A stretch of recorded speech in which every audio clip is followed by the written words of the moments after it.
मैं आपास कुरैशी स्टूडेंट से construction India private limited director, ये हमारे प्रोजेक्ट डायरेक्टर मुकेश साहब। हमने पुलिस में कंप्लेंट की जॉइंट सिटी क्राइम के पास हमारे साथ में, और हमारे बाकी जो बायर बैठे थे इनके साथ में ग्रेस अर्बन नाम की बिल्डर है जो चेंबूर में उनका काम चल रहा है। उन्होंने हमारे साथ में तकरीबन 12 करोड़ रुपये की धोखाधड़ी की है, चीटिंग की है। चेंबूर में कहा चेंबूर में वत्सला ताइनी नगर ईस्टर्न एक्सप्रेस हाईवे।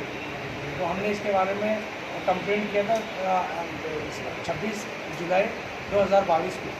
तो हमारी कंप्लेंट क्राइम ब्रांच के जॉइंट सीपी ने crime branch unit Chembur unit 6 को ट्रांसफ़र किया था। 5 क्राइम ब्रांच चेंबूर यूनिट ने के इन्वेस्टिगेशन 6 महीने इन्वेस्टिगेशन करने के बाद में ये बिल्डर ने वहाँ कंप्लेंट झूठी कंप्लेंट की कि भाई ये ऑफिसर हमारा पार्शियलिटी कर रहे हैं। तो जॉइंट सीपी ने ये केस ट्रांसफ़र कर दिया घाटकोपर यूनिट 7 में। घाटकोपर यूनिट 7 की कंप्लेंट इन्वेस्टिगेशन के बाद में आज 2 साल से कुछ नहीं हुआ। तो हम लोगों को ये हमारे फ्लैट परचेजर है और हम कॉन्ट्रैक्टर हैं, ये हमारे मटेरियल सप्लाई है। हमको टोटल हमारा मिला के 10 से 15 करोड़ रुपये का उधर ये चीटिंग होने के बाद क्या करोगे? हमने हाई कोर्ट में जब गया, हाई कोर्ट की दखल के बाद में पुलिस ने एफआईआर रजिस्टर की। एफआईआर रजिस्टर करने के बाद हमारा ये बोलना है कि आज तक उन पर कोई कार्रवाई नहीं हुई है। एक्यूज जब हाई कोर्ट में कॉशिंग के लिए गया एफआईआर का, तो हाई कोर्ट ने वो भी डिक्लाइन कर दी।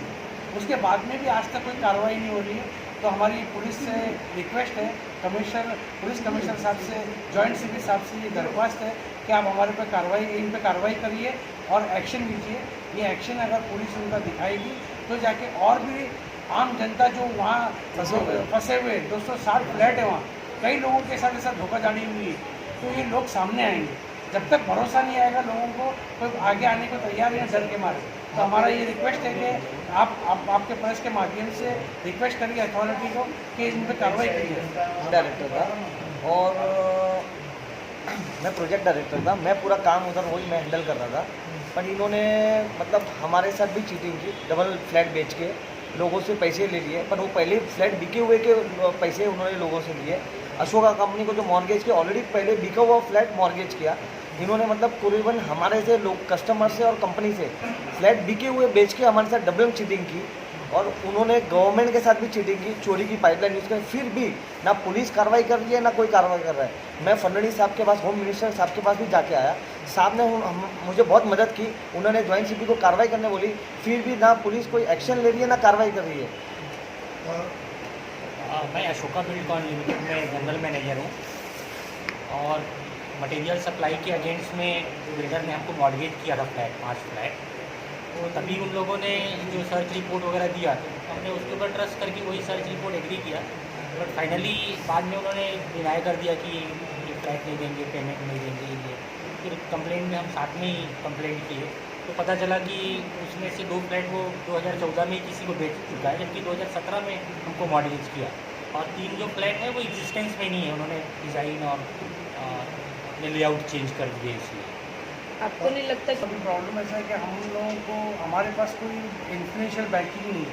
हम एक आम इंसान के हिसाब से हम वहाँ जाएंगे तो जब नेहरू नगर पुलिस स्टेशन पे हमने कंप्लेंट किया पार्शियलिटी, वो जो उनको मदद करती है, हम एसआरए के पास गए, हम रेरा के पास जाने के बावजूद उसमें काफ़ी हमारे खर्चे भी हो गए हमारे इंडिविजुअली हम लोग है ना अकेले लड़ते ही थक गए। अमाउंट कितना है? टोटल अमाउंट हमारा 10 से 12 करोड़ का है और अशोका बिल्ड साढ़े तीन करोड़। 3.5 करोड़ का है। ऑलमोस्ट इतना हमारा ये अथॉरिटी से रिक्वेस्ट है कि आप कार्रवाई दिखाइए। आप यकीन मानिए कि एक बार पुलिस की कार्रवाई दिखेगी, एसआरए की कार्रवाई दिखेगी, कम से कम 100 से 150 करोड़ का घपला है वो प्रोजेक्ट। इतना बड़ा आपका हम यही बताना चाहते हैं कि आप पुलिस को से रिक्वेस्ट है कि आप एक बार कार्रवाई की हमको बताइए, लोगों को भरोसा आएगा। आज पुलिस पे से भरोसा बिल्कुल ये हो गया है क्योंकि ये खुलेआम घूम रहे हैं। हाईकोर्ट के अंदर इनकी कॉशिंग हाईकोर्ट ने रिजेक्ट करने के बावजूद भी ये खुलेआम घूम रहे, इतने सीरियस ऑफेंस लगने के बाद वो लोगों को मैसेज देते रहे क्या हमारे पास एफआईआर को भी हम घूम रहे हैं और ये हरेसमेंट हो रहे हैं, उल्टा ये सजा कर रहे हैं सबके पास जा जाके। और आज इतनी सीरियस ऑफेंस होने के बाद एक आम आदमी पे अगर ऐसा ये चार्जेस लगते थे घूम पाता था नहीं, क्योंकि खाली बिल्डर है, कहीं उनकी पहुँच है, इसके लिए उनको आज ये कोई कार्रवाई की जा रही है। हमारा ये बोलना है आज कई बिल्डरों पे हुई, बड़े से बिल्डर पे कार्रवाई हुई और आज हम देख रहे हैं क्या, लेकिन इनके ऊपर ये एक नए HDI, ये नए दीवान, ये नए ऐसे बन रहे। तो आप इतना तभी आज जब हमारा काम चल रहा था तो ये सब हमारा जो बिजनेस है वो भरोसे पे चलता है पूरा। जैसे जैसे काम होने गया तब हमको मालूम पड़ा कि ये हमारे साथ ऐसे चीटिंग करे, तब हमने हमारा काम रोक के डीड कैंसिल कर दी। अरे तो पुलिस कंप्लेन करने के बाद हमको पता चला कि ये तो ऑलरेडी किसी पार्टी को बेचे हुए फ्लैट हम लोगों को बेच रहे।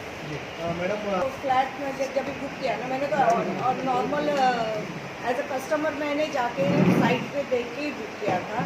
अकॉर्डिंग मेरा प्लान दिया उन्होंने, पेमेंट मैंने 2 लाख का किया। उसके बाद में उन्होंने ऑफिशियल रिसीट भी भेजी मुझे, और उसके बाद में उन्होंने रजिस्ट्रेशन के लिए बहुत टाल रहे थे। तो हम लोग 2 साल बहुत पीछे पड़ गए, उनके ऑफिस जाके कह रहे कि हमारा रजिस्ट्रेशन करवाओ। तो तभी बोले कि आप 10 लाख का इमीडिएट पेमेंट कर दो, आपका रजिस्ट्रेशन तुरंत कर दो।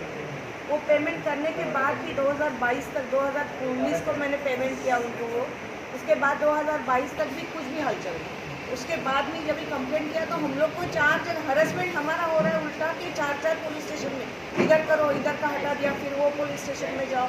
तो उल्टा वो बोलते ना चोर कोतवाल को डांटे, वैसे हमारी कंडीशन। अभी क्या तो फ्लैट तो मुझे देना चाहिए ना जो मैंने बुक किया, क्योंकि मुझे चाहिए फ्लैट, इसीलिए तो मैंने बुक किया उनके पास। नहीं मिला तो मैंने तो बोला कि मुझे मेरा फ्लैट ही चाहिए करके।